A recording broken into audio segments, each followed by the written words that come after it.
दुर्ग दुर्गेश श्रीमान रायगड।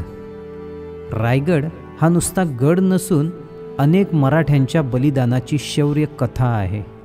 राजा कसा असावा हे जगाला दाखवून देणाऱ्या शौर्यशाली राजाची गाथा आहे। चला तर मग आज आपण हा श्रीमान रायगड किल्ला पाहूयात आपल्या ड्रोनच्या नजरेतून।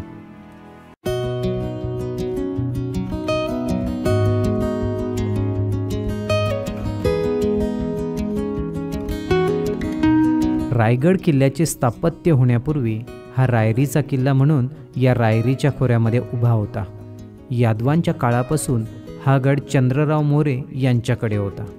घनदाट अरण्य व प्रचंड उंची यामुळे रायरीकडे सहसा कोणी फिरकत नसे। पण स्वराज्याला बाधा आणणारे मोरे हे मुजोर होऊन बसले होते। त्यांचा बंदोबस्त करण्यासाठी छत्रपती शिवाजी महाराज कोकणात उतरले। जावळी जिंकून घेतली, रायरी काबीज केली आणि या प्रदेशाला बळकटी आणण्यासाठी इथे गड उभारण्याचे ठरवले।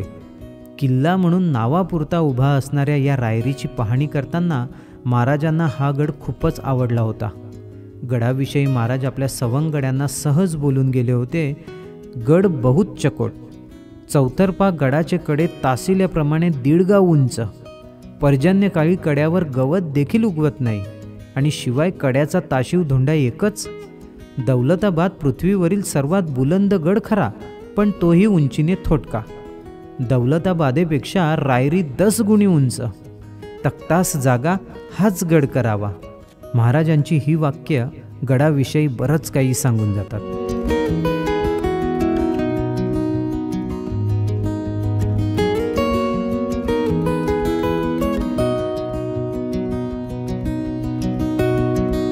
महाराजांनी गडाची पाहणी केल्यानंतरच महाराजांनी या ठिकाणी राजधानी स्थापन करायची हा विचार प्रथमतः बोलून दाखवला होता आणि महाराजांच्या आदेशाप्रमाणे रायगड किल्ल्यावर बांधकाम करण्यास सुरुवात झाली।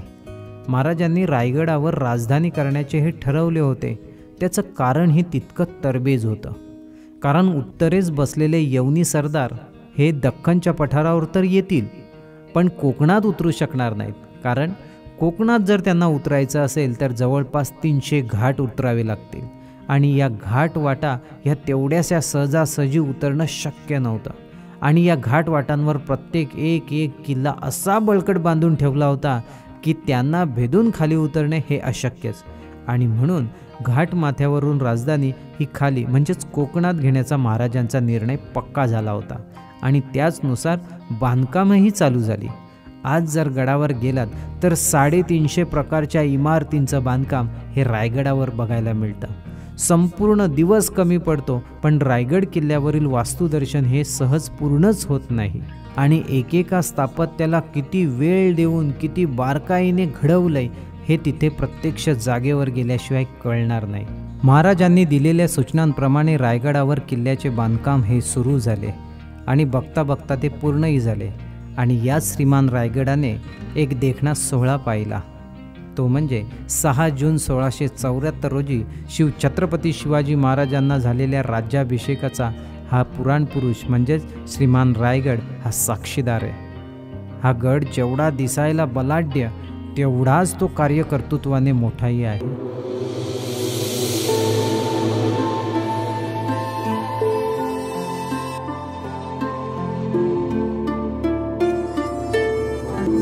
अशा या रायगड किल्ल्याची आज आपण सफर केली।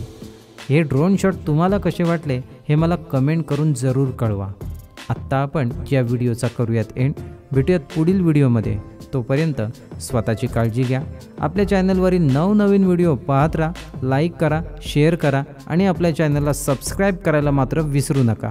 जय शिवराय।